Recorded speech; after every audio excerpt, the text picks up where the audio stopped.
કલ્યાણપુરના ચપર ગામે મંદિર પાસે પૂર આવ્યું છે। ખોડિયાર માતાજીના મંદિર પાસે પૂરના દ્રશ્યો સામે આવ્યા। ભારે વરસાદને પગલે નદીઓમાં પૂર આવ્યું છે। કલ્યાણપુરના ચકર ગામે મંદિર પાસે પૂર આવ્યું છે। ખોડિયાર માતાજીના મંદિર પાસે પૂરના પાણી વહેતા થયા। ધસમસતા નદીઓમાં પૂરની સ્થિતિ છે। ભારે વરસાદને પગલે નદીમાં પૂર આવ્યા છે।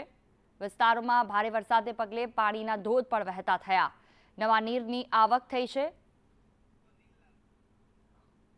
સંવાદદાતા અનિલ અમારી સાથે જોડાયા છે ફોન લાઈન પર। જી અનિલ, કેવી પરિસ્થિતિ છે દ્વારકામાં વરસાદને લઈને?